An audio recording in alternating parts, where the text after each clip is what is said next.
محمد Asad Austria کے ایک یہودی خاندان میں سن 1900 عیسوی میں پیدا ہوئے۔ ان کے دادا یہودی عالم تھے۔ محمد اسد کا اصل نام لیوپولڈ وائس تھا۔ دادا کی خواہش تھی کہ ان کا پوتا بھی تورات کا علم حاصل کرے، لیکن نوجوان لیوپولڈ کو صحافت کی دنیا اپنی طرف کھینچ رہی تھی۔ 1922 سے 1925 تک لیوپولڈ جرمن اخبارات کے نمائندے کے طور پر مصر، اردن، شام، ترکی، فلسطین، عراق، ایران، وسط ایشیا، افغانستان اور روس کی سیاحت کر چکے تھے۔ انہوں نے مسلمانوں کے تمدن کو قریب سے دیکھا اور اسلام کا مطالعہ کیا۔ 1926 میں انہوں نے برلن میں ایک ہندوستانی مسلمان کے ہاتھ پر اسلام قبول کیا اور اپنا نام محمد اسد رکھا۔ اسی زمانے میں تحریک پاکستان نے زور پکڑا تو اسلامی ریاست کی کشش 1932 میں انہیں ہندوستان لے آئی۔ ان کا قیام امرتسر، لاہور، سری نگر، دلی اور حیدرآباد دکن میں رہا۔ علامہ اقبال سے انہوں نے مجوزہ مملکت پاکستان کے قوانین کے متعلق طویل نشستیں کیں۔ اقبال ہی کے زیر اثر انہوں نے اپنی مشہور کتاب اسلام ایٹ دی کراس روڈ لکھی۔ پھر عرفات کے نام سے انگریزی رسالہ نکالا، جس کے 10 پرچے شائع ہوئے۔ صحیح بخاری کا انگریزی ترجمہ شروع کیا۔ 5 حصے شائع ہو چکے تھے کہ جرمن شہری ہونے کی وجہ سے جاسوسی کے الزام کے تحت دوسری جنگ عظیم کے آغاز میں انہیں گرفتار کر لیا گیا۔ جنگ ختم ہوئی تو رہائی ملی۔ پاکستان کے قیام کے بعد قائد اعظم نے اپنے پہلے ایگزیکٹو اقدام کے طور پر ڈپارٹمنٹ آف اسلامک ریکنسٹرکشن قائم کرنے کے لیے احکامات دیے، جس کا واحد مقصد پاکستانی معاشرے کی اسلامی خطوط پر تنظیم نو کرنا تھا، لیکن قائد کے انتقال کے فوراً بعد ہی اس محکمہ کو بند کر دیا گیا۔ علامہ اسد کے جانے کے بعد ڈپارٹمنٹ کو بھی ختم کر دیا گیا۔ بعد میں 1948 میں پراسرار انداز سے محکمہ کی عمارت میں آگ لگ گئی اور اس طرح پورا ریکارڈ تباہ کر دیا گیا۔ سب سے پہلا پاکستانی پاسپورٹ انہی کو جاری کیا گیا۔ پطرس بخاری اقوام متحدہ میں سفیر مقرر ہوئے تو محمد اسد ان کے نائب کے طور پر تعینات کیے گئے۔ سر ظفر اللہ خان قادیانی اس وقت وزیر خارجہ تھے۔ عربی پر ان کا عبور اور وحدت اسلامی کا جذبہ انہیں ہر کام میں غیر معمولی کامیابی عطا کرتا، لیکن پطرس بخاری کو محمد اسد کی کامیابی ایک آنکھ نہ بھائی۔ رہی صحیح کسر ظفر اللہ خان نے پوری کر دی۔ نتیجہ یہ ہوا کہ محمد اسد نے پاکستانی حکومت کی ملازمت کو خیر بات کہہ دیا۔ باقی ماندہ زندگی انہوں نے تحریر و تحقیق میں گزاری۔ 1992 میں وہ جنوبی ہسپانیہ کے شہر ملاکا میں تھے کہ ان کی وفات ہو گئی۔ وہ غرناطہ میں مسلمانوں کے قبرستان میں مدفون ہیں۔ علامہ اسد اقبال کے اس شعر کی عملی تفسیر تھے: درویش مست نہ شرقی ہے نہ غربی، گھر میرا نہ دلی نہ اصفہان نہ سمرقند۔ ان کا کوئی وطن نہ تھا اور سارا عالم اسلام ان کا وطن، لیکن پاکستان سے ان کا ایک قلبی تعلق تھا۔ آج کے حرف راز کا سوال ہے: سرکاری دستاویز میں محکمہ برائے اسلامی تنظیم نو کے بتائے گئے اغراض و مقاصد، یعنی اسلامی تعلیمی نظام، اسلامی قانون اور معاشرتی تنظیم نو، اسلامی قانون اور معیشت اور شہری اخلاق پر عصر نو کام کا آغاز کیا جا سکتا ہے۔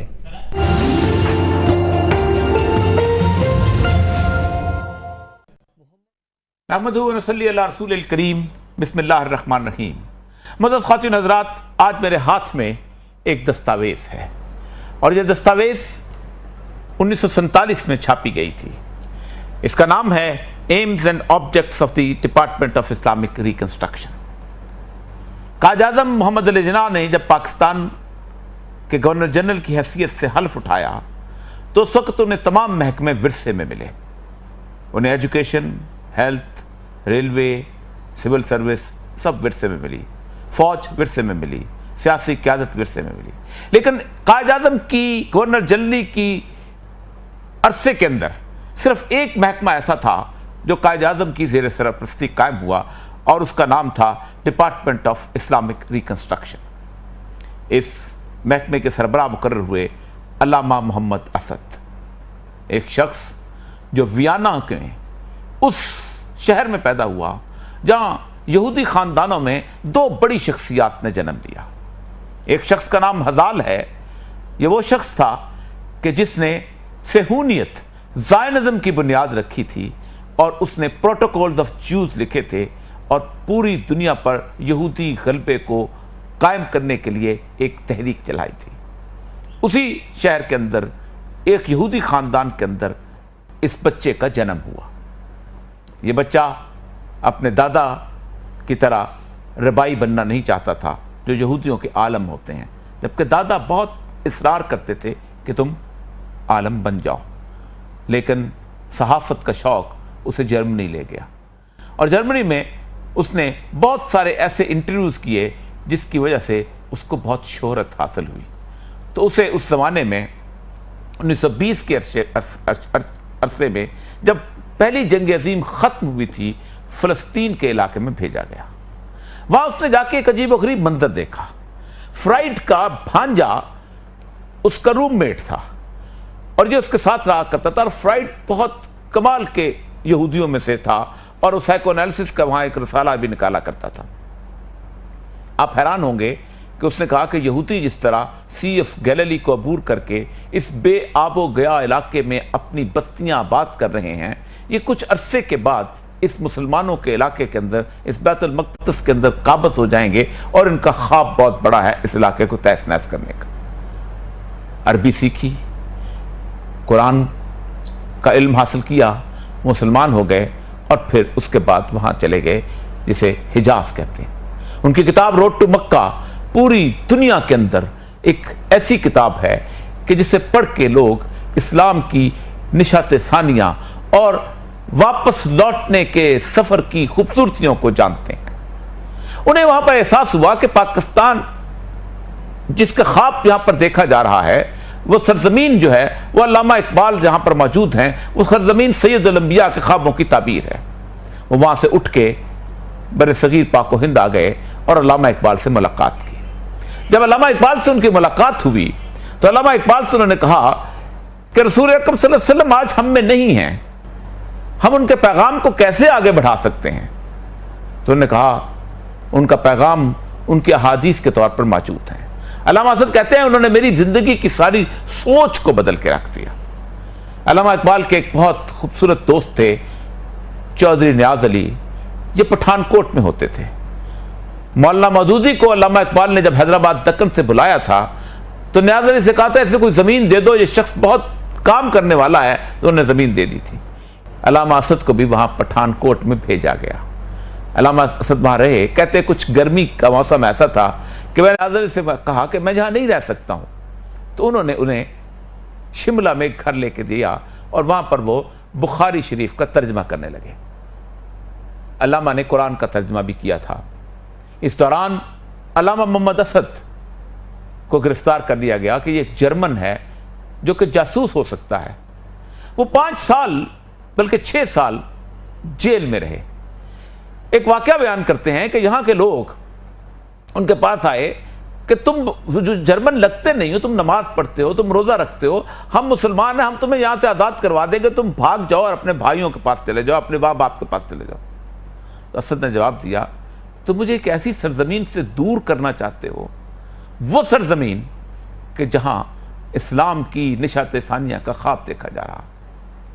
1946 میں علامہ اقبال کے اس خوابوں کی تعبیر سامنے آنا شروع ہوئی تو اسد نے ایک رسالہ نکالا اور اس رسالے کا نام تھا عرفات۔ یہ رسالہ میرے ہاتھ میں ہے۔ اس عرفات میں 1946 میں علامہ محمد اسد نے ایک لفظ استعمال کیا، وٹ پاکستان مینز۔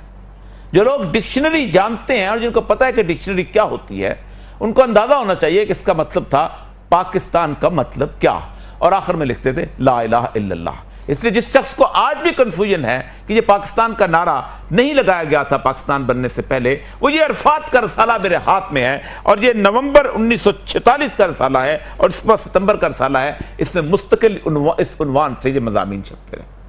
پاکستان بن گیا اور قائد اعظم نے علامہ محمد اسد کو ایک ذمہ داری سونپی، اور ذمہ داری یہ تھی کہ تم ایک ایسا محکمہ قائم کرو جو ڈپارٹمنٹ آف اسلامک ریکنسٹرکشن کے نام سے ہو، اور جس کے اندر تم 4 کام کرو گے۔ ایک ایسے آئین کا خاکہ مرتب کرو جو اسلامی بنیادوں پر ہو، ایک ایسے نظام تعلیم کو مرتب کرو کہ جو اسلام کے اصولوں پر مبنی ہو، ایک ایسے معاشی نظام کا خاکہ بناؤ کہ جو اسلام کے پرنسپلز کی بنیاد رکھتا ہو، اور اس کے بعد ایک ایسی چیز کہو کہ بتاؤ کہ جو اسلامک